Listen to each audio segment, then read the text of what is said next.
Welcome back to the GavGoesIn podcast. Guys, how we all doing? So, into the season, guys. Premier League season all done. I think I have to say, to be honest, big up Reluctant Killer for coming on. I have to say, guys, to be honest, obviously just finished watching the Man United game. And you know what? If I'm judging this season as a whole, in terms of quality from the whole Premiership, big up DXR in terms of standards, officiating. I think it's probably been one of the worst, I would say. I know Reluctant Killer is happy. Big up Daniela. But guys, on a whole, man, I think this season has been an embarrassment, to be honest with you. From the standard of officiating, the officiating is poor. Obviously, Man United, dreadful season. And for me, I'm just glad that this season's over and done with, man, because if I'm honest with you, if we look at the positives, Liverpool deserved their title win, but on the whole, I think it was a poor season as a whole, man. Nothing really to write home about, I would say, and obviously today's game, obviously the talking points, Chelsea, Newcastle, Man City, as expected. Those three teams were the three teams that I said would get into next season's Champions League. Big up Barbara Joseph as well for coming on. Those three teams are the teams that I said will get into the Champions League. And without any short controversy, I would say, because let's be honest, the Morgan Rogers goal, should have stood. But we're hearing that the referee blew his whistle, which meant that VAR couldn't intervene. And you know what?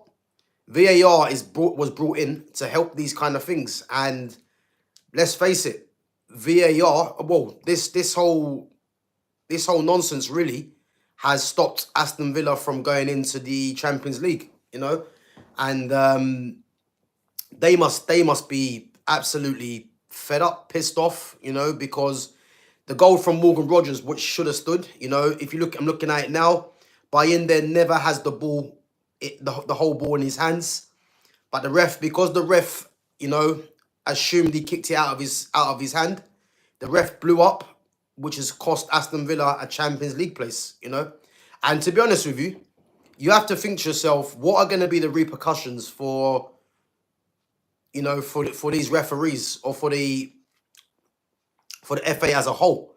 Because Aston Villa now, are going to be losing out on money. Certain players that might have thought they would have been in the Champions League that they would have targeted. Now, all of a sudden, they're in the Europa League, and all because the goal that was disallowed by the referee. And I do believe that goal was massive because that changed the flow of the game. And the fact that Villa now lost the game 2-0, they're gonna find that hard to take, man. But yeah, guys, obviously, title, Bruno Fernandes. Is this Bruno Fernandes' last game? I would have to go along and say, if Saudi do come in for Bruno, for me, Man United cannot afford to not take this money, and reinvest in this squad. I don't want to hear again no one tell me that Man United have to keep Bruno, because you're gonna get people today saying, Bruno Fernandes is United's best player, etc. And but this game today, Man United, I thought in the first 30 minutes, I think they played well. They couldn't score the goal. Aston Villa were poor, and they're sending off for Emiliano Martinez as well. I think Pau Torres was actually coming back on the cover, but I think the fact that, he just ran into him. I think if he was a bit subtle in what he'd done, I think the red card probably wouldn't have come out, I don't think. But the fact that he ran into him, poor back pass as well from Matty Cash. I think personally that's what done it in the end. But I would say that definitely. Yeah, I would say definitely. That was a turning point in the game. And second half, as I said, United obviously going to be the more dominant team up against 10 men. And yeah, 2-0. Bruno Fernandes, good assist for Ahmad's goal. Literally, that was like, what, 3 minutes where the Morgan Rogers goal was disallowed. And then Ahmad won the penalty. I think he was a bit fortunate. So I don't think Maatsen meant to foul him. But, you're going to get penalties for that. And then obviously Christian Eriksen. Obviously, Bruno's normally the penalty taker.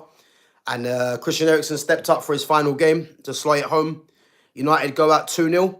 But I think Aston Villa, as I said, they will be looking at this. And Unai Emery will be looking at this thinking the officiating has cost them. Let's be honest. And I will go along with that and say, yeah, I wonder if there's going to be any repercussions, because yeah, they've cost them a place in the Champions League.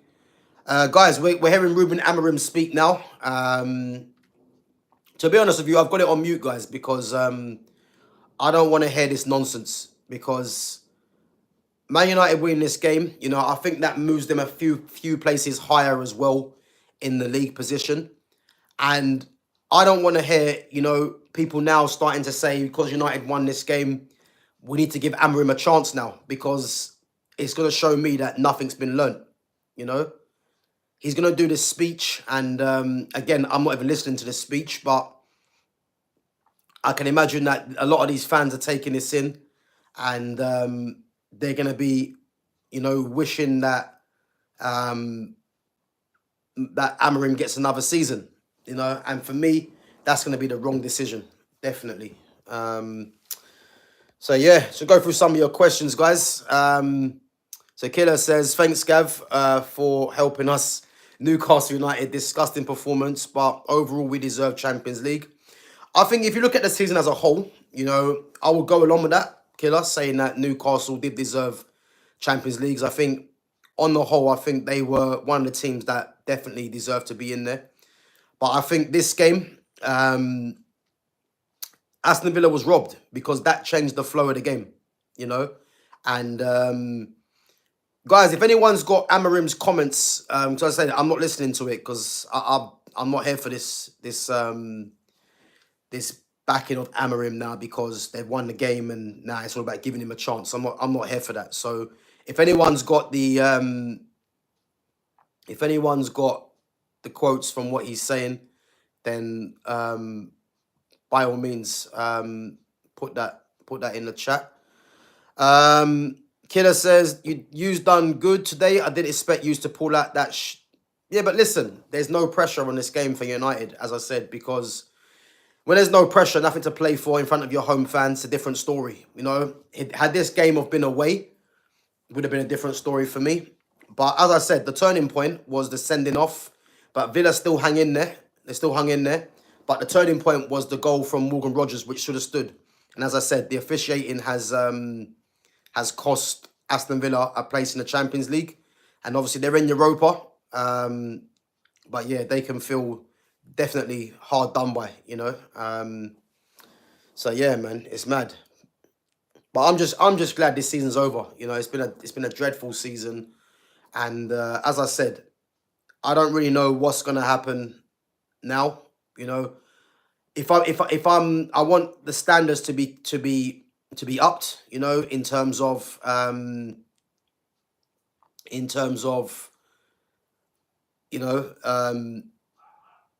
Ineos doing what's needed, as I said. Ineos for me need to sack this guy. I don't want to hear nothing else.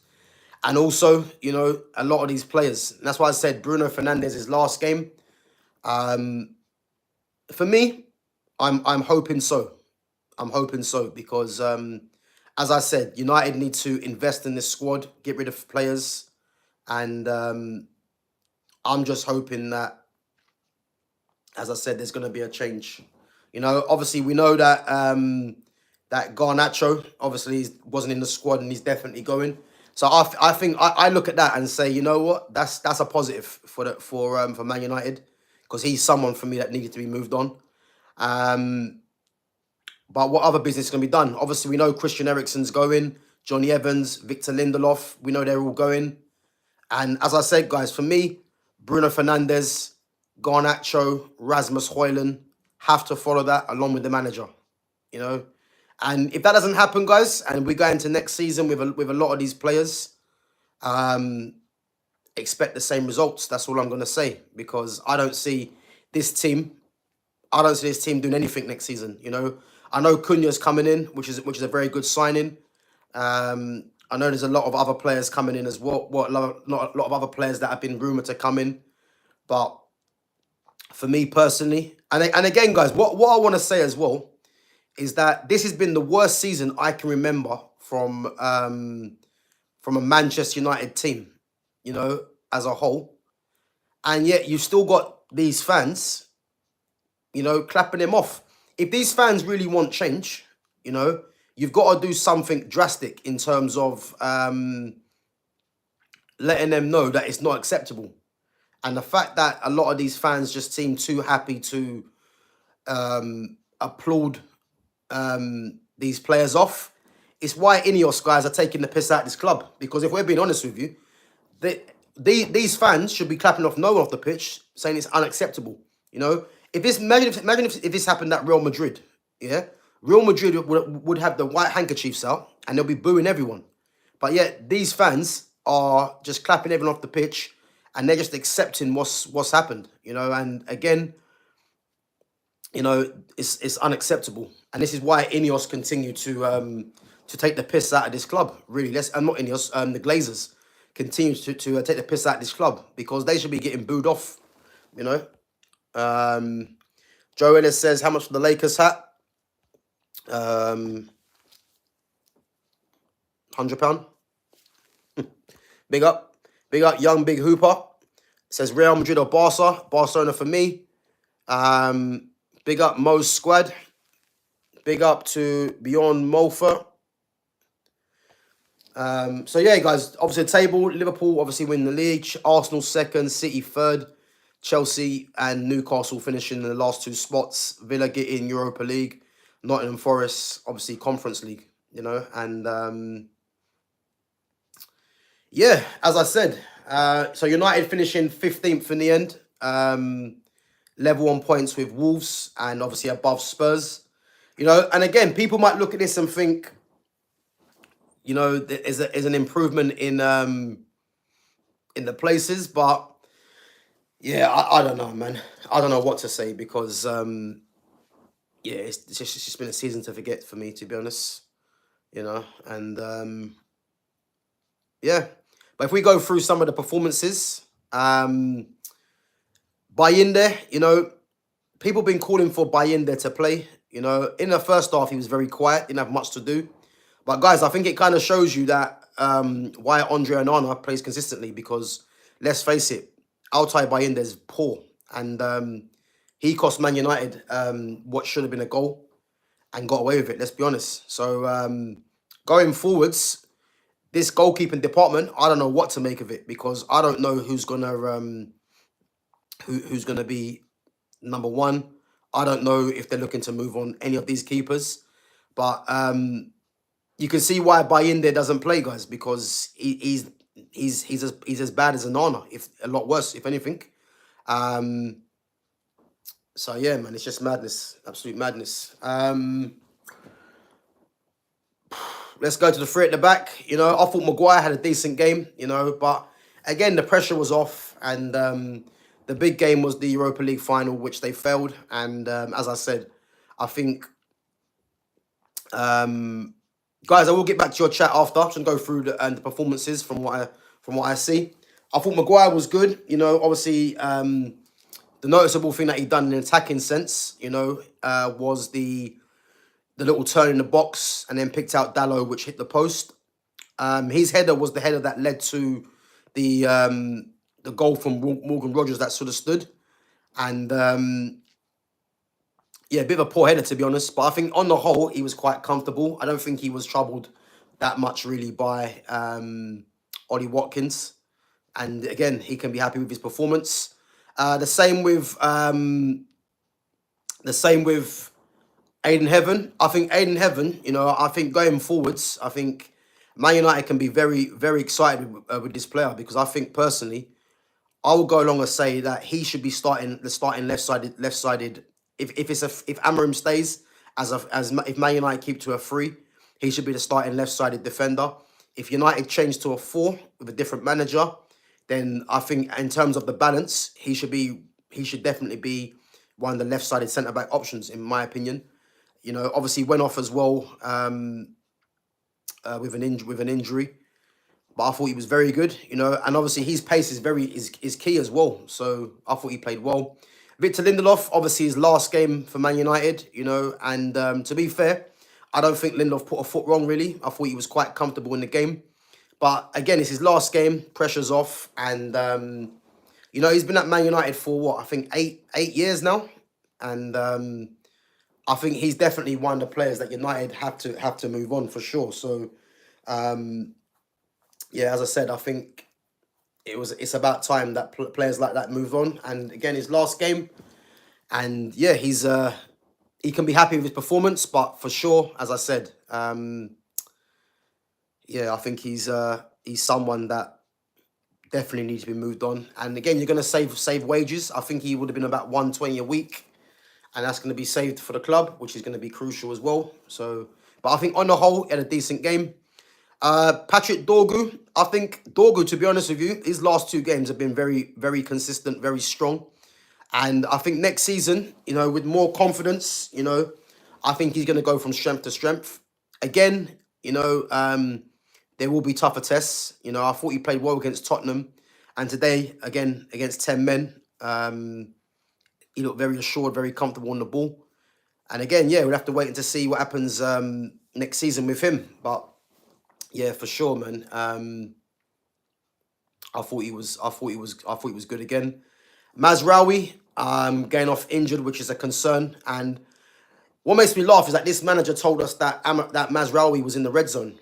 And ever since that comment, I believe Mazraoui's played, he's played 90 minutes, obviously started the final, started today, and then got injured. And again, for someone that's in the red zone, you would have thought this manager would have at least protected him. And look what's happened now. He's got an injury. I think he got a hamstring injury. And that's on the manager, really, because the manager should have just, gave him a rest because it's a nothing game, end of the season. And he was someone, I think I heard that he's played something like 57 games or something like that. And he was definitely someone that needs to be rested. But the manager plays him after telling us that he's in the red zone and then gets an injury. Absolutely ridiculous. But end of the season, obviously they've got the pre-season tour coming up. Yeah, madness. But I thought Mazraoui was decent before he come off. His replacement, Dallo, again, got injured. Obviously had the good shot, which hit the post in the first half. But comes off injured, another injury row. And again, 2 players that one was in the red zone, one just come back off injury, and now they've both got injuries. So, yeah, you'd have to look at the manager and think, what was he thinking starting Mazraoui? And again, was it too soon bringing back Diego Dallo as well? So, yeah. Moving on to midfield, Casemiro. I think Casemiro, for me, had a very good game. Will he be here next season? I'm not too sure. Because, again, I think for him to be here next season, you're probably looking at his wages being reduced, and for me, I'll definitely keep him for his leadership. His wage, as I said, might be a stumbling block, but I do believe he does deserve to stay here, because I think going into a new season, again, if you are going to get money for Bruno, you're going to need someone that's got experience, someone that's a leader, and he's definitely one of them. And again, he's still got another year left in his contract. So unless Saudi come in with a bid and take him, or unless he reduces his wages, which again, why would you? I don't see Casemiro going anywhere. And for me, I wouldn't get rid of him, Bruno Fernandes, as I said, I do believe this is Bruno's last game. I do believe it is. And as I said earlier, it should be as well. Big up to Shamel. Big up to Harry Vinicic as well. I do believe it should be Bruno's last game. As I said, that the money that's on offer from Saudi, from Al Hilal, it needs to be taken. You know, Bruno's been at the club for what, coming on, I think 6, 7 years it might be now, I think. And for me, there's no doubting that this player needs to go. You know, maybe for his own good as well. You know, because too many people think that Bruno's this elite player. You know, and it's all well and good turning it on against, you know, teams where it doesn't really matter, or if they're down to 10 men. But the game that United needed him to show up was in the final, and too many times when he needs to, when Bruno Fernandes needs to show up, he never does. And if, as I said, if Al Hilal want to come in with this bid of 120 million that's been rumored and offer him what, 65 million, you'd be a fool to kind of turn that down. So I'm expecting movement on that front, and as I said, 100% this deal needs to happen for the club to move forward.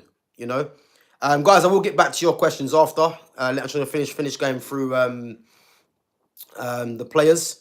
Again, if it's your first time in there, make sure you smash that like button, and make sure you subscribe to my channel again, guys, if you haven't subscribed already. And again, give me your questions. Let me know what you think about Bruno Fernandes. Do you think he goes? Let me know what you think about Ruben Amorim, the team's performance. Yeah, let me know what you think, guys. As I said, smash that like button, subscribe to my channel. Moving on to, as I said, Bruno for me has to go. But moving on to Amad Diallo, you know, and for me, Amad Diallo, massive fan of Amad Diallo. You know, I don't like this system because this system has got us thinking Amad is a wing back. But the thing is, he's actually more effective in that position. But for me, Amad's a wide player. You know, he's a number 10. He's a right winger in a 4-2-3-1, 4-3-3.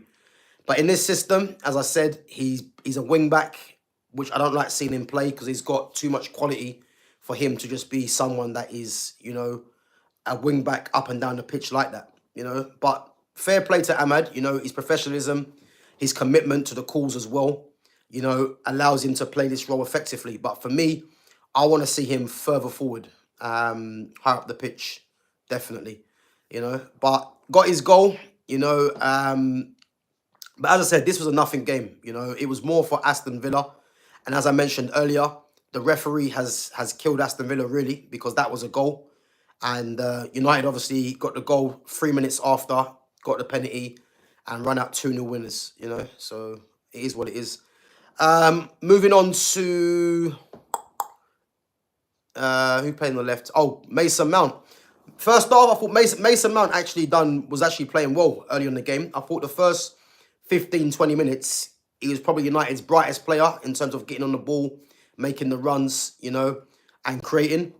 But again, I don't want people to get I don't want people to get, you know, over the top with Mason Mount, because, you know, a lot of players don't have to do too much to get praise from this fan base. You know, there's certain players that have to play, you know, 5, 6, 7 games well in a row, whereas some players can play poor one game and then next game, you know, where the pressure might be off, or against teams that are either resting players or nothing to play for, will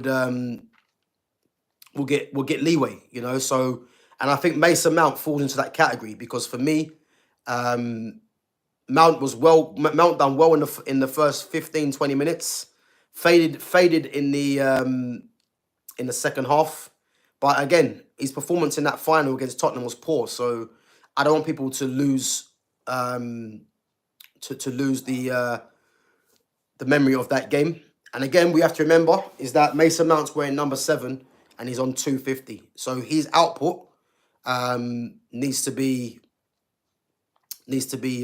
much better. And again, can I see Mason Mount getting sold end of the season? No. Obviously, there's rumours of him going on loan, which again, for me, needs to happen. Because I think if Man United want to be serious, Mason Mount, for me, can't be a starter. And again, he's someone that really can't be on the bench, because you can't have someone that's on 250, number 7 on the back, on the bench. So for me, if Man United could get rid of him, which again is unlikely, that would be great.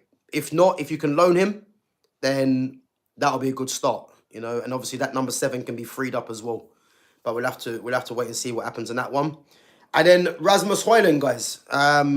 Again, not going to dwell too much on Rasmus Højlund. The one thing I would say, you know, the anticipation for where Martinez got sent off. Again, I think it was just more the pass. The pass from what's his name, Matty Cash was poor on his left foot. And if you watch Matty Cash as well, he does that a lot. Just goes back to the keeper. It's like his get out clause. You know, when he's getting pressed, his get out is just going back to the keeper. And the fact that he done it with his left foot, you know, was a massive problem. Højlund anticipated the where he was going. Obviously, took it round Martinez. Even though his touch was heavy and it was going wide. And again, Højlund's form, we don't know if Højlund's is gonna score that, but you would suggest that the form he's in, you know, that wasn't gonna go in. But the referee, obviously, red card. But apart from that, Højlund was shocking, absolutely shocking again. And again, I'm not gonna dwell on Højlund because a lot of you know my thoughts on Højlund. Ineos have a decision to make with this player, and it should be nothing short of just getting rid of him and moving on. You know, the fact that there's teams in Italy that we've been reported that want him, the likes of Juventus, Inter Milan, Napoli. I think it might be someone else as well. Do I believe these teams want Rasmus Højlund? I can't take it seriously personally, but as I said, he's someone that just needs to be moved on, definitely. And then we look at the subs. So Johnny Evans, obviously his last game. You know, Johnny Evans been a very good servant for Man United. And obviously him coming on the pitch was going to happen, you know, once he was fit for his last game. Obviously almost scored as well, you know. But yeah, he's been a good servant. But again, age is catching up with him and he'll be moving on. Christian Eriksen the same. You know, I thought when Eriksen come in, he gave Man United some attacking prowess. And again, why Christian Eriksen hasn't been playing more, again, is a mystery. You know, because people look at him as someone that hasn't got the legs. But the thing is, he's got the quality. And the fact that he, you know, wasn't used a lot more than he should have, you know, for me, is a failing on Amorim. You know, because this position of this formation of 3-4-2-1, he's primed to be playing in one of them 10 positions to create, you know. But he's going to be moving on as well. And again, another good servant to United. But freeing up the wages of Eriksen, Lindelof, you know, Johnny Evans obviously won't be on too much. Is obviously on freeze, you know. It's ideal, let's be honest, you know, and United need it. And then Cheeto coming on, you know, Cheeto getting no time. And again, this manager for me is criminal what he's doing, you know, and he clearly doesn't rate Cheeto. And again, Cheeto's not ready, you know, but Cheeto can be no worse than Rasmus Højlund. And the fact that Højlund starts game after game after game, and then Cheeto just gets like 5-10 minutes, you have to question what is actually going on, because Man United are playing for nothing really. Why not give Cheeto a start, you know, or at least give him 45 minutes? But you're giving him what? I think 10 minutes he come on for, and what's he gonna do in 10 minutes? You know. And again, what about Joshua Zirkzee? Not even in the squad. Is he injured? I'm not too sure. Big up to Exedra. Big up, bro. Is Joshua Zirkzee injured? I'm not too sure, but yeah, the fact that he was not in the squad but played in Europa, you know what I mean, he must have picked up something, because I don't understand why he wasn't even on the bench. You know, if anyone knows why Zirkzee didn't play, then guys, let me know, because I didn't understand that, because I thought for sure he was going to start. Okay, probably injured. Yeah, but again, as I said, this manager told us that Mazraoui was in the red zone and started him. And is there any surprise why he's been injured? It's not. But yeah, guys, big up yourselves. Obviously, going to go through some of your questions in the live chat. Again, if you're just coming through, make sure you smash that like button. Obviously, help the channel to grow. And again, make sure you subscribe to my channel at GavGoesIn. And big up yourselves, guys. Just going to go through some of the chats. So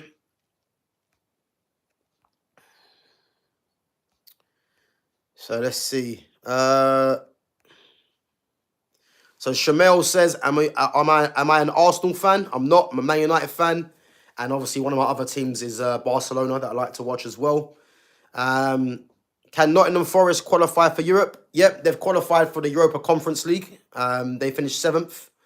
And to be honest with you, you know, I didn't see Nottingham Forest sustaining, the run that they were on to get in Champions League, because the way Forest play is not sustainable really for any top team in the league.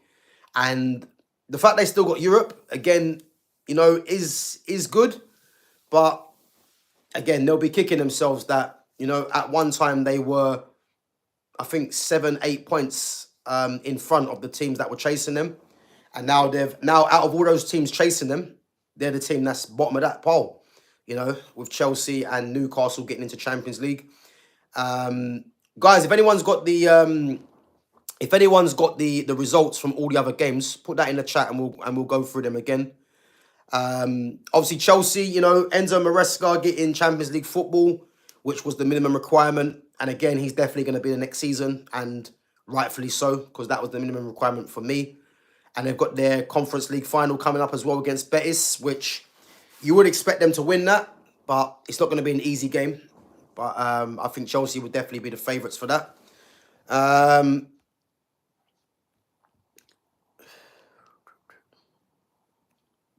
So Shamel 7 Yellow says he is better than Yamal. Who's better than Yamal? Shamel, let us know who you're talking about. Who's better than Yamal? Be Kind says, I think he might stay because he will be a legend in the end. If it's as bad as this season, he will leave. Guys, who are we talking about here? Let us know who you're mentioning. Guys, make sure you smash that like button. Only 4 likes. Okay, let's try and at least get to 10 likes.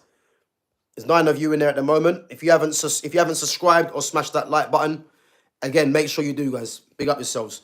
So Mr. Murder says Bruno is transferring to Chelsea. I'm not quite sure where you're getting that from. Yeah, that's wishful thinking. I'm not sure if you're a Chelsea fan, but he's not going to Chelsea because the one bid that's come through is from Al Hilal, and as I said, I can see that happening. Because they're offering. Is it Al Hilal? That's what that wants him. Or is it someone else? Is it another Saudi team? But yeah, they're offering 120. So if that happens, then as I said, United need to take that money and run. So Success Williams says, I think Bruno deserves to leave the club because Man U isn't for him anymore, man. Yeah, big up Success for coming on. What I would say is, for me, it should be a partner of the ways from both the club and from Bruno. Has Bruno been value for money since he's come to the club in terms of numbers? Yes. Has he been value for the club in terms of trophies? No. Has he been value for the club in terms of making a team better as a whole? No. And if you're going to get 120 for a player that's going to turn 31 next season, he's on 350 grand a week, you have to take that deal. And again, everyone's going to have their opinions. But for me, Man United need to move on from Bruno Fernandes. And some people might say he needs to move on from Man United. But Man United just need to go in a different direction. And again, Bruno hasn't contributed to the team being successful. He's been successful in the terms of his numbers, but this is a team game. And again, he has played his part in Man United failing over the years since he's been there, And again, I don't want people looking at numbers as a way of getting him off scot-free. The numbers are good for himself, but for the team have recorded their lowest finishes with him being in there. So these are the kind of things we have to be looking at. So that bid from Saudi for me has to come in, and Man United have to part ways with this player. Also with the manager. So Shamel says Bruno deserves to play in Real Madrid. Again, I'm not quite sure where you're getting that from. If I look at Real Madrid's midfield, and again, we have to remember that Xabi Alonso played a three at the back with Bayer Leverkusen. So if he comes with a three at the back for Real Madrid, you know, where does he fit in? You know, because I even think that Jude Bellingham is going to struggle to fit in with a three at the back system. So Bruno and Bellingham would be direct competitors for a position. You know, two players, in my opinion, that are massively overrated. And in my opinion, Real Madrid could do with a better player in them in those positions, and just better quality. So Bruno don't deserve to play in Real Madrid. You're only saying that because of numbers. And again, guys, I'm gonna say this again as well. You need to stop listening to these commentators, the likes of this Ali McCoy, because Ali McCoy doesn't watch Man United week in, week out, you know, because he's a fan of Bruno and that's his opinion. But he clearly don't watch Man United week in, week out, because all he does is look at the numbers and will have the cheek to say that Bruno Fernandes has been Man United's best player by a mile, which again isn't true. Because I'd argue that Mazraoui has been Man United's most consistent player all season, you know.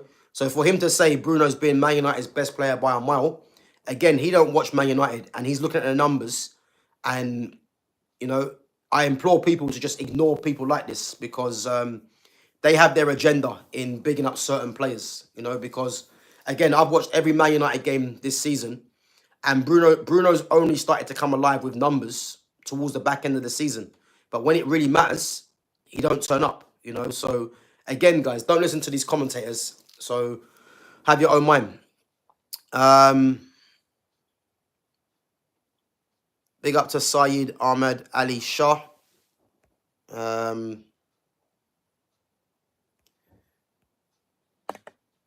So, yeah, big up. Ezra says 100% surprised Mazraoui survived this long. Yeah, I am as well. I think it's testament to Mazraoui's fitness levels, really. But the manager told us he was in the red zone. So the fact that he's played him again and now he's got injured, it's not even surprising, you know. And again, you know, hamstring injury. You know, it might not be. It might be a small. It might, if it's a tear, it'll be in big trouble. But again, I'm not sure what the injury is. You know, it could be a bit of tightness in the hamstring from the amount of games that he's played. But if it's something serious, again, that's on the manager, because you told us he was in the red zone, and you continue to play him. So yeah, that has to be looked at. You know. Zedra says, I don't know why we haven't seen this football all season. Crimes against what this club is meant to be. Yeah, but Zedra, what I would say, don't get carried away with this performance, because the pressure was off. They're in front of the home crowd, you know. And even though Aston Villa were poor and United dominated the game, especially in the first half, there's nothing to get excited about over this performance, because again, Man United do this. You know, they have games where, you know, they play well, but the pressure's off, you know, because the pressure game against Tottenham, we all saw what happened. So, as I said, I think it's a case of, let's just tamper expectations, because this was a game really that was nothing riding on it. There was nothing to play for, you know.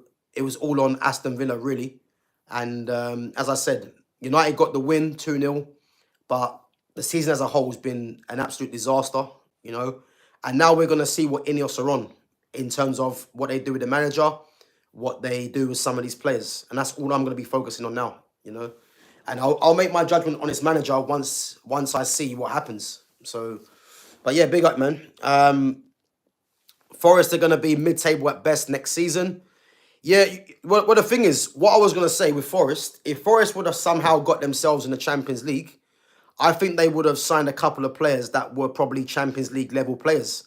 I think the fact they're in the Conference League now, it'd be very interesting to see what players they target. You know, I think they might target players already in the league that are at the lower clubs. So I think they'll do good to target players that are playing in the bottom half of the Premier League, you know, that want to go and play in Europe, you know. But I think in terms of, you know, they were linked to Matthias Cunha, you know, and their selling point to Cunha would have been Champions League football. Obviously, that's never going to happen now. So yeah, it'd be interesting to see what players they actually recruit now, because for them to go to the next level, they do need to get some more quality into their team. And again, are they going to be able to hold on to some players, the likes of Gibbs White, the likes of Ilango's had a good season. There might be some teams higher up in the table that might go for him. Hudson Odoi as well. Murillo, Milenkovic. I think you'd expect them players to stay, but I think there might be some bids for their players, in my opinion. But we have to wait and see. I think Murillo's a very good player, left-sided centre back. I think he can play for one of the top 6 teams in the league, definitely. But yeah, we'll see what happens. And again, I think they've got a lot of money.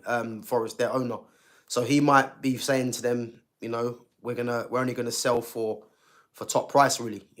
But yeah, Chelsea 1-0. Levi Colwill with the goal, and as I said already, Chelsea in the Champions League, which was the minimum requirement for Enzo Maresca.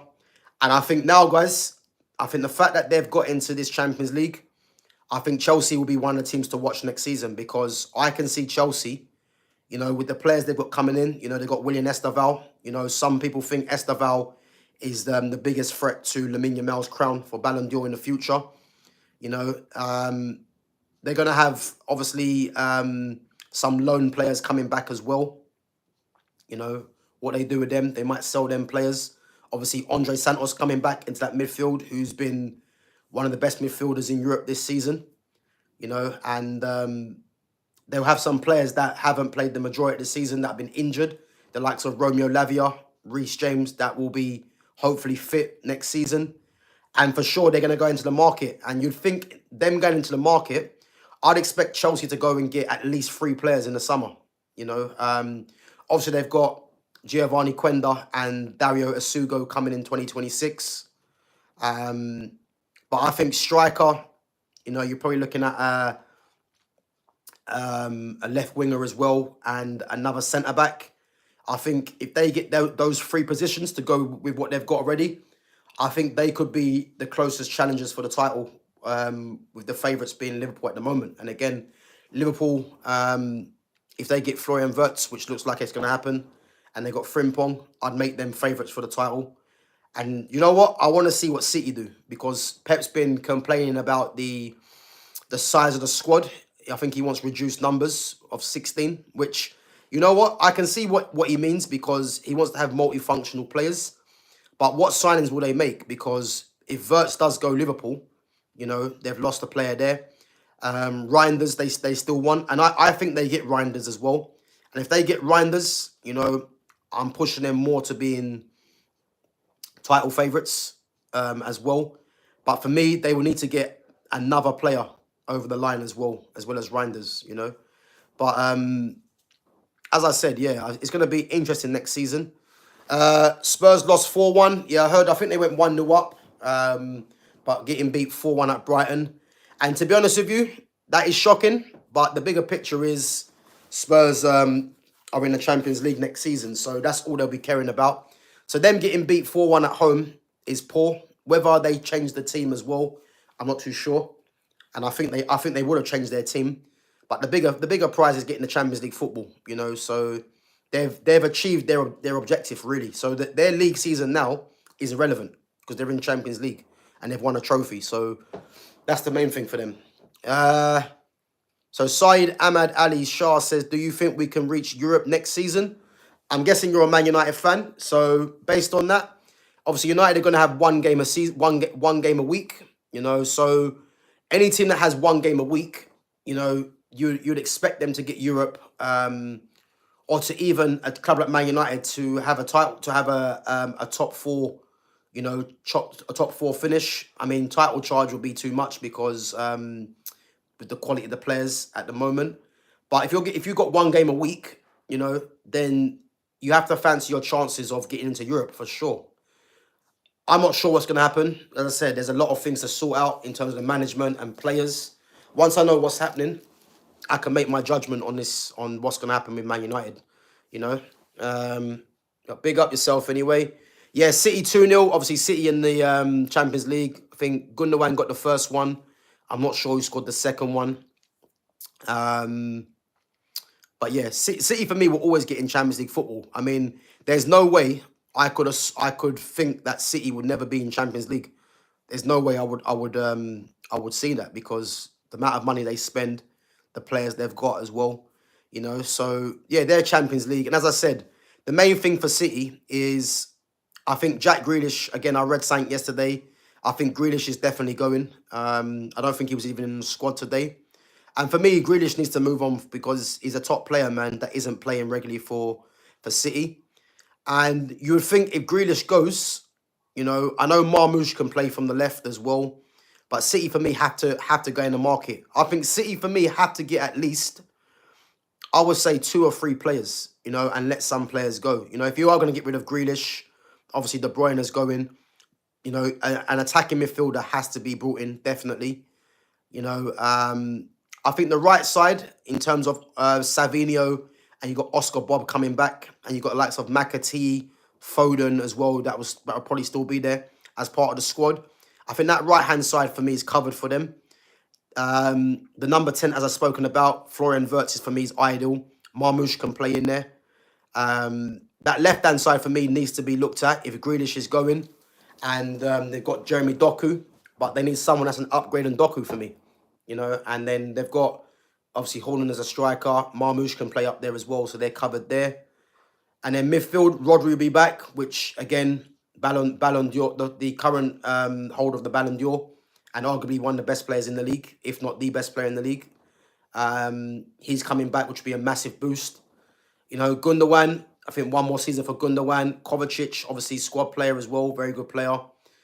And you'd think they'll go and get another midfielder. They've got Nico Gonzalez as well, who's probably going to be the backup to Rodri. So yeah, you'd think that they go and get another midfielder in.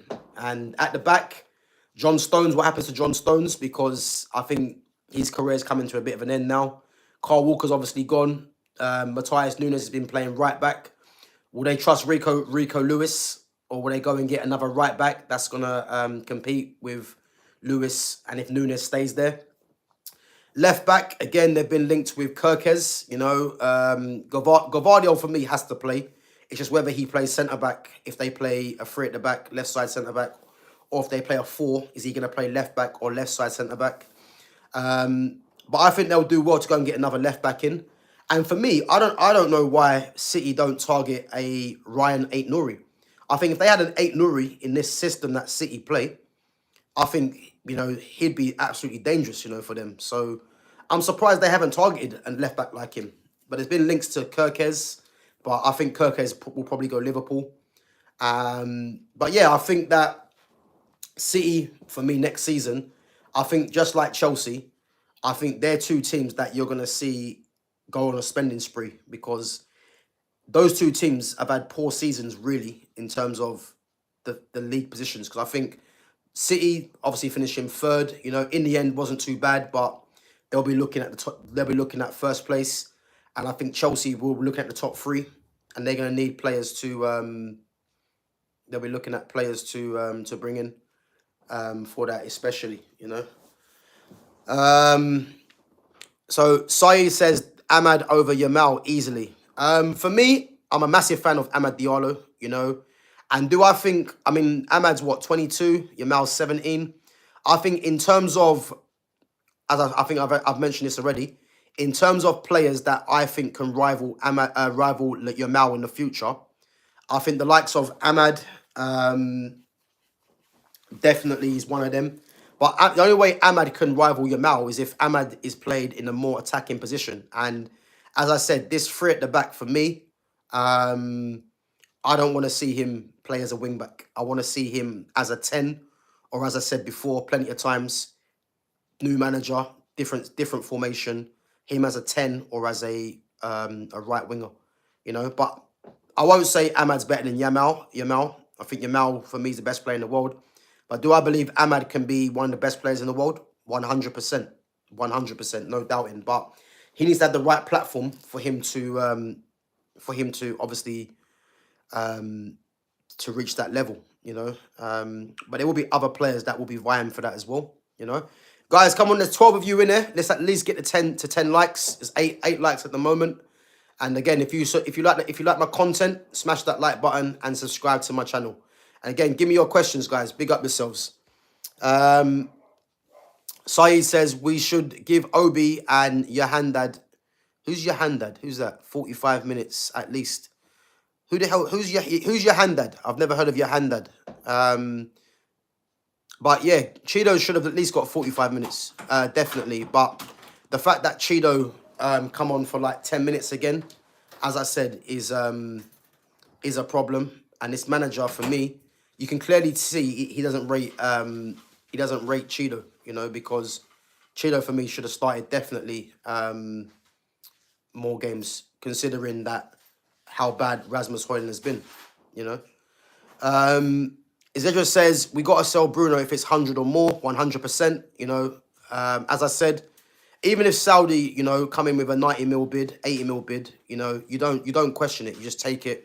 You know, getting his wage off as well and getting the money in to help invest in the squad needs to be done for me. Big up Daniela Icona as well. So Shamel says, Desiree Doué, if he played for Barcelona, the fans would have made him better than Yamal. Shamel, listen, big up for your comments, but I think you're way off on this one. For me, Yamal's a generational talent, you know. There's not really many 17-year-olds that come in. Well, tell me a 17-year-old that comes into a team and is your best, arguably your best player. So when you're saying, I think Desiree Doué is good. Do I think Doué's on Yamal's level? He's not for me. You know, I think in terms of his potential, I think he can get up there definitely to be one of the best players in Europe. There's a few things in his game for me that will need to change in terms of his decision making, his end product. But to say that if Doué was at Barca, he would have been better than Yamal. I think you're doing a discredit to Lamine Yamal because, as I said, Yamal's 17, made his debut for Barca at 15. You know, there's no player in world football, and again, let me know if there is, that's made their debut at 15 at one of the biggest clubs in the world, you know, and look at home straight away. And again, the guy's 17, and he's already Barcelona's best player, one of their best players, along with Pedri for me, you know. So yeah, big up yourself, man. But to say Doué be better than Yamal, I don't think so. But Doué is a good player, to be fair, and as I said, yeah, he we'll have to wait and see what happens with definitely with Doué in the future, you know. So they are comparing Goulet with Yamal. Just imagine if Doué was in Madrid. Yeah, listen, I can see why the comparisons are there with Goulet and Yamal. Obviously, both left-footed, you know, both diminutive in terms of, like, you know, not physically imposing players, but really and truly magicians with the ball at their feet, you know. And the fact that Goulet isn't getting more time at Real Madrid, again, is, as a pure football lover that I am, is frustrating because for me, I think Goulet should be starting for Real Madrid, you know, no doubt. You know, I'd play him in that 10 ahead of Bellingham, 100%, and let him just, you know, create and just see and show what he's got. And the fact that he's not playing regularly, as I said, I think he's got to question his future at Real Madrid because Real Madrid, you know, is one of obviously the most prestigious clubs out there, but there's only certain players that get afforded time and, you know, get game time, really. And the fact that he's I think he's 19, Goulet, he needs to be playing regular football because a talent like that needs to be playing. And as I said, I think definitely he's going to be one of the players of the future. And I can see him, you know, if he does show what he's capable of, you know, he can be up there in terms of competing with Yamal. But for me, Yamal's the runaway player because I don't see no one of that quality at that age. You know, there's players with quality, but he's 17 and he's, as I say, he's already one of the best players in the world. in his team at the age of 17. So yeah, that's what I would say. So Shamel says, no. Oh, sorry, Zedjo says, respectfully, you haven't watched enough of Yamal. I agree, there's bias, but in Yamal's case, it's justified. Yeah, listen, as I said, man, everyone's entitled to their opinion, but to say that Doué would hit Yamal's heights, you're never gonna know, because at the end of the day, Doué's not there and Yamal is. And again, Yamal's 17 and look what he's doing. And Doué's 19. And again, I rate Doué. I think Doué's a good player. As I said, there's a lot of things he's got to sharpen up in his game. But to say he's better than Yamal or gonna be better than Yamal, that not for me. But I agree, he has a chance to be up there,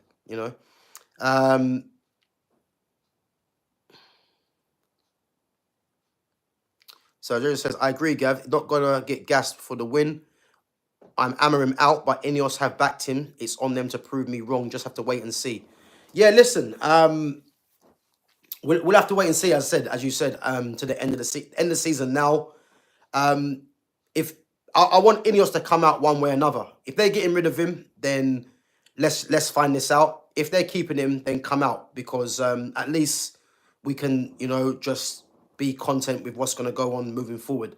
But as I said, I think we're gonna find out over the next few days what the plans are. Obviously there's a lot of talk about Amorim going, Amorim staying, and until they come out and tell us what's going on and a lot with these players, I think we have to just wait and see what happens for sure. But yeah, as I said, I'm not going to change my mind. Ruben Amorim for me has to be sacked regardless of today's result, and again regardless of this apparent perceived he hasn't got his players, and a lot of these players have to go as well. So we're gonna have to see what happens, But I'm looking forward to it, because one way or another we're gonna find out. Guys, come on, 12 of you in there. Let's make sure we smash that like button. We got 9 likes. Let's at least get to 10 likes. And again, subscribe to my channel if you haven't done so already.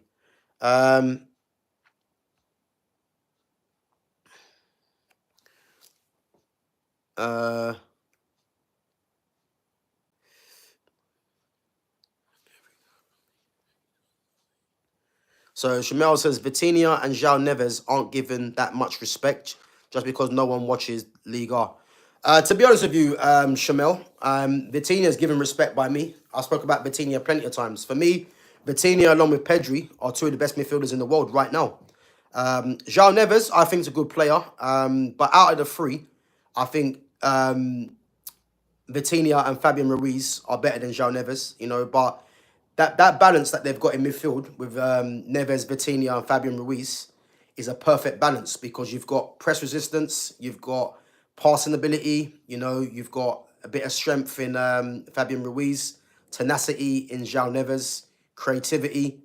So yeah, you've got literally everything that you need as a midfielder, midfield 3. So yeah, I think I've given Vitinha respect all season, and the fact that they're in the final of the Champions League, you're gonna see his qualities, So yeah.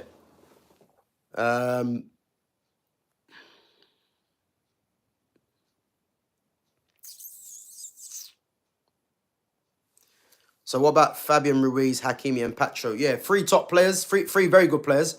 I think Pacho is very good, to be fair. I think some people don't really rate Pacho, but I think Pacho's good. I think obviously left-sided centre-backs, for me, whenever they're left-sided centre-backs, I always take a keen interest in them, because they're quite a rare profile, And for me, obviously, he's replaced Presnel Kimpembe, who they had before, as the left-sided centre-back. And I think he's been instrumental in getting PSG to the final, definitely. Killer says, do you think Newcastle should take Grealish? Do you know what? I never see that on the cards, but to be honest with you, 1 minute, some breaking news. Oh, okay. Yeah, so big up Killer. If I'm Newcastle, I'm taking Grealish all day long. Because I look at Grealish, and Grealish can play, as I said, in the 10.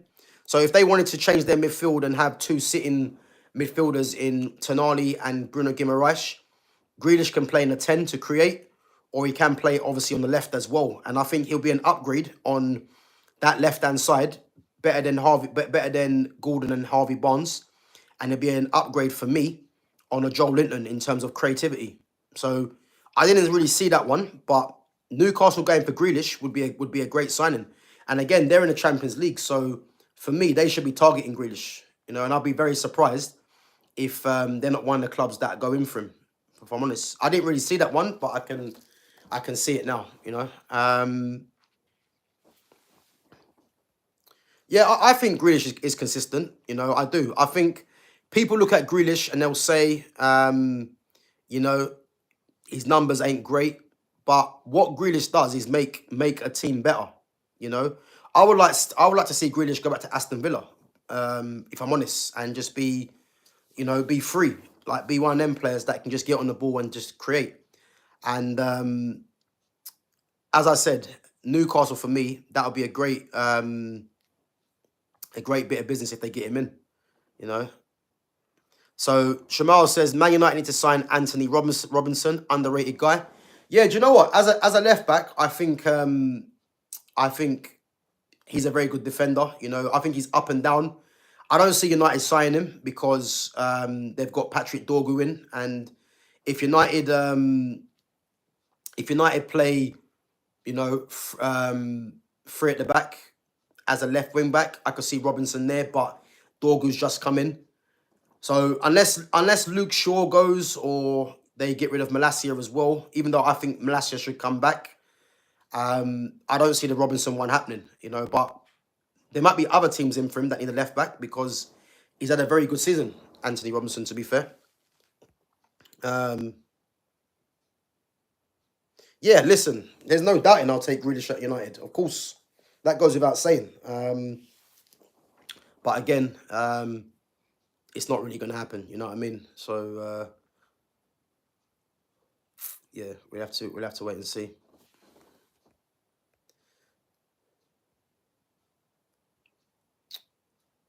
Yeah, Sunderland Newcastle derby next season, guys. Check out my I done one the other day on Chris Rigg at Sunderland. So it's mad because Chris Rigg obviously has been chased by a few Premier League teams, United, Newcastle, United, Liverpool, Tottenham, and I think West Ham. And now obviously he can have his chance to play in the Premier League. And I think he's someone that needs to be watched because I think he's a very good player, you know. And I did say, you know, he'll be in the Premier League one way or another, whether someone buys him or whether it's through Sunderland getting promoted. And obviously we're going to see him next season, definitely in the Premier League. So, yeah, but I think he's a very good player.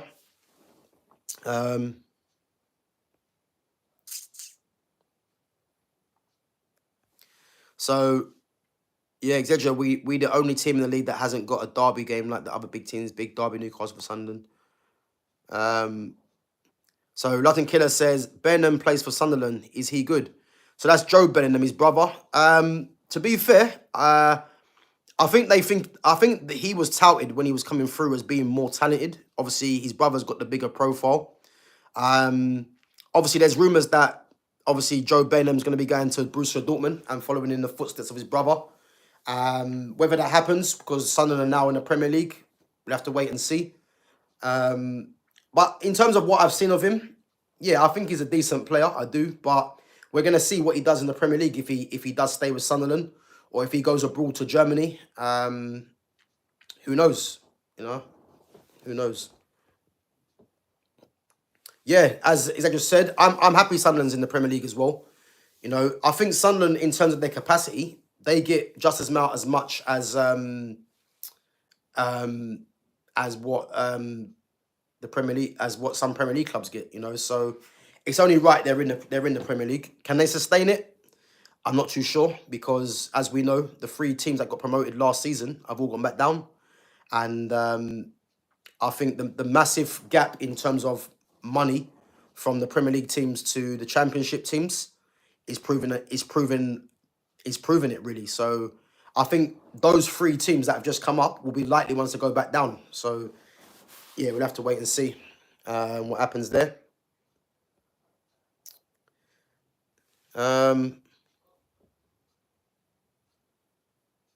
So Exeter says it was an Ornstein bomber. Amarim survives. So what? Ornstein's come out saying Amarim's surviving. Is that true? I don't really care what Ornstein says personally, because unless Ineos come out and say that themselves, then I'm just taking that with a pinch of salt. You know what I mean? But let me know the quotes from what Ornstein has said. Has he definitely said that Amarim's staying?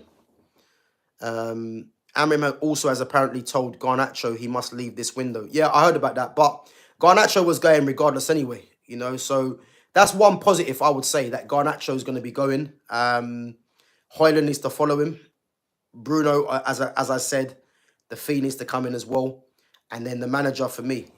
But as I said, unless Ineos come out and say that he's staying or if he's going, I'm just going to remain cautious at the moment, or optimistic to see what happens.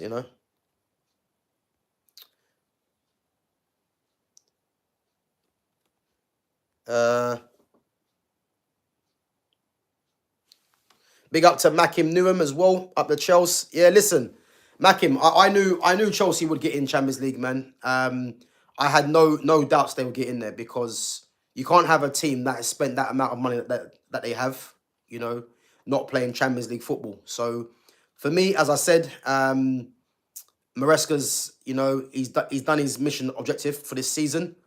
He'll be the next season, and they're one of the teams, Chelsea, that I think other teams should be looking out for, because I can see them spending. And again, they've got the Club World Championships coming up, and they're gonna have some money to spend from that competition as well.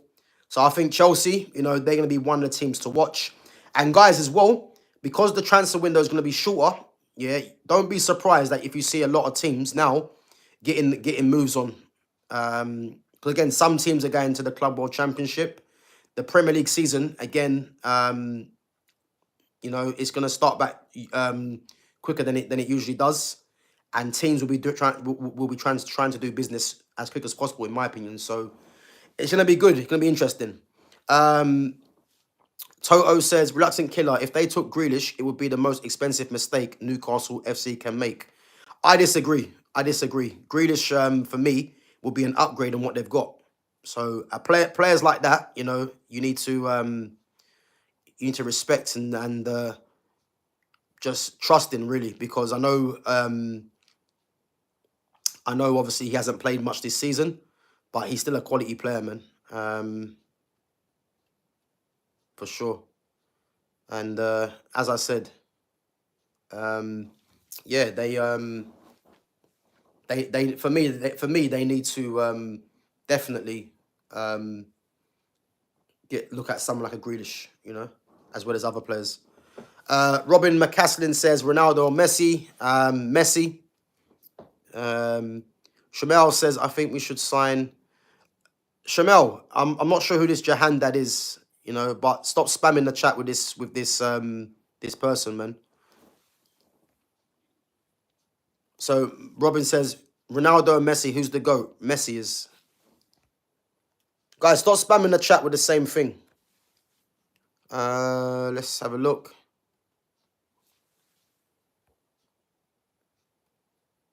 So as I just said, exclusive. Ruben Amorim informs Manchester United squad he will be in charge next season, plus tells Garnacho to find new club.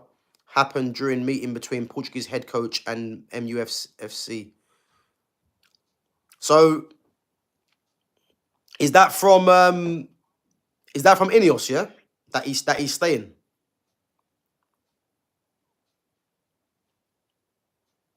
Because the thing is, like, as I said, this is all well and good, but unless Ineos come out and say this, which, again, for me is the wrong decision, because it's going to be time wasted, but we'll have to wait and see. Because, guys, again, if Bruno Fernandes leaves, yeah, Amarim's already said he'll walk. So I reckon if Bruno goes, Amarim probably walks. So we'll have to wait. So players at Carrington training base today. I think I'll do some digging and find this out, man, because I wanna know if this is 100% true. Big up, Isidro, though. So Barbara Georgia said Garnacho needs to go, followed by Amarim. Yep, I agree. Patro is low-key underrated. Yep, he is. He is, and I think you'll see that in the final. Yeah, listen, I know Ornstein's tier 1, but him and Romano, they just regurgitate the same thing. So, again, unless Ineos come out and say that, you know, then I'm going to remain, as I say, cautious on this. I'm going to remain cautious on this. But, so Shamel says, I think Man United can surprise as we have lower expectations. But, well, this is the problem.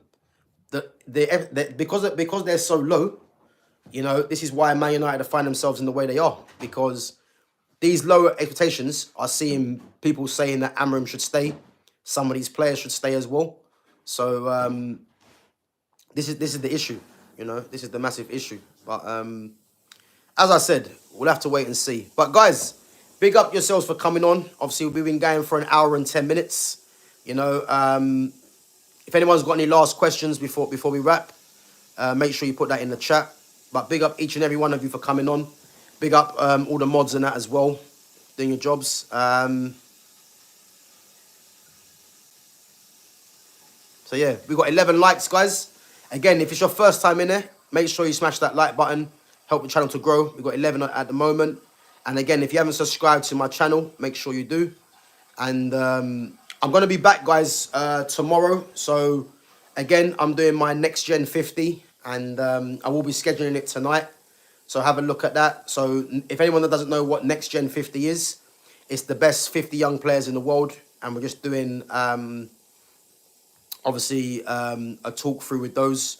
I've done William Esteval. I've done Giovanni Quenda, Chris Rigg. And then I'm going to do another 2 this week, starting tomorrow. So yeah, give that a check, guys, as well. And again, big up yourselves again each and every time for coming on. Before we go, as I just says, any sign other than Baleba you want, Gav? So if I'm saying in midfield, again, Baleba should be the top target for me. If I'm looking at defence, again, I have to see what players are leaving because, as I said, if some players are going, then for sure there's positions that need to be filled. I think I would like a Castello Lacaba, you know, to come in. And I know he might cost about 60, 70 million probably. But because Aiden Heaven's performing well, people might say that he's not a necessity. But I think someone like that, you know, I think because obviously, because Heaven's still young, Lacaba's more experienced there. I wouldn't mind Lacaba. Who else there? If we're being realistic, as I said, in terms of a left 10, you know, obviously it looks like Cunha's the chosen one. But I want Eze if Cunha doesn't happen. You know, Ryan Cherky, definitely. Baleba, for me, is the first choice midfielder. Angel Gomez on the 3 needs to happen as well. In terms of strikers, Jean-Philippe Mateta. I wouldn't mind Liam. I want Liam Delap as well. Yeah, listen, I think I can't look past Baleba, if I'm honest, because I think Man United are crying out for a central midfielder that is press resistant, you know, that is good on the ball, tenacious, young, and he's left-footed as well. I think United are crying out for a player like that. And as I said, I think he should be made the main target, you know. Big up to Coop, I guess, says MJ or LeBron. I mean, you know what? It's got to be Michael Jordan. Michael Jordan left a legacy in basketball. LeBron, for me, is the closest. But, again, MJ left a legacy in basketball, man. So, I'm going to say MJ. Izedra says, I want Alex Baena at all costs. Alex Baena, listen, I'd love Alex Baena. Top player, man. I just think Baena is going to go to either Barca or Madrid. You know, don't be surprised if Baena ends up at Barcelona. Because he's a top player, man. And I believe Baena will be a future regular international as well. I think he's that good. Hopefully United can be in the race for him, but who knows? Coop says, who is your favourite footballer? Because mine is Lukaku. Big up yourself, Coop, but I would say try and aim higher because there's better players than Lukaku out there for sure. Um, so yeah, as I said, man, I think you guys should. I think you should aim higher rather than Lukaku because there is many players. Um, there is many. Oh look, Trent's crying, guys. Trent's got tears in his eyes. He's got tears in his eyes. Personally, I'm not sure why Trent's crying because he could have stayed. So I'm not quite sure why he's crying. You know, I know he's leaving, which is going to be heart wrenching for him to leave. Obviously, his boyhood club, but he's crying. But he's the one that wants to leave. So yeah, madness. Exedra wants Angelo Stiller. Yeah, bro, I remember you mentioning him on our stream, Angelo Stiller. I don't really know too much about Stiller. So yeah, I think someone like him, I need to have a look at a bit more. I haven't really seen him play too much, but he's another option. So Shamel says, I think even Ronaldo, if he joins, which is unrealistic, he can revive us. Yeah, Shamel, man, big up yourself, but I'm not quite sure what you're smoking tonight, man, because you've come out with some mad takes. But if you think Ronaldo can revive United, then I'm sorry he won't. You know. Yeah, listen, Coop, man. If you like Lukaku, man, that's your preference. I'm just saying, there's loads of players, man, that I'll pick ahead of Lukaku, definitely. You know.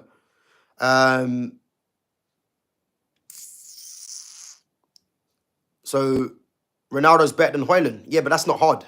That's not hard. But Ronaldo's what? 38, 39, going on 40. No, I think he's older than that, actually. He might be 40, actually. I think Ronaldo's 40, you know, and for what Man United need, it's not Ronaldo because he's got no he's got nothing which is gonna affect how Man United need to go forward, you know. Yes, we know Ronaldo scores goals, but he's playing in Saudi for a reason, you know, and Ivan Toney's the striker that should have been signed. Like, I'm glad you mentioned Ivan Toney, because Ivan Toney should have been the striker that was signed when Martial was going. He should have been the replacement. But yet this club were targeting the likes of Harry Kane, which was never going to happen. And then they brought in a guy for 72 million that has got 3-4 league goals all season. You know, and this is the problem, unfortunately. But yeah, it is what it is, guys. But guys, as I said, big up yourselves for coming on each and every time. Smash that like button if you haven't done so already. We've got 13 likes in there. Subscribe to my channel and check out my other content. And I will be back tomorrow, so check an eye on my schedule. As I said, Next Gen 50 we're doing. And 2 players we're going to go through next that, you know, one of them actually is actually going to be interesting because the player that I'm going to talk about, you know, I've actually played against him quite recently, albeit 5-a-side football, but I think he's got a very high ceiling. So yeah, as I said, I'll be mentioning him, talking about him tomorrow. So yeah, keep an eye on it, guys. Smash the like button, subscribe to my channel. Big up everyone for coming on and contributing to the chat. And I'm gonna catch you guys in a bit. Take it easy.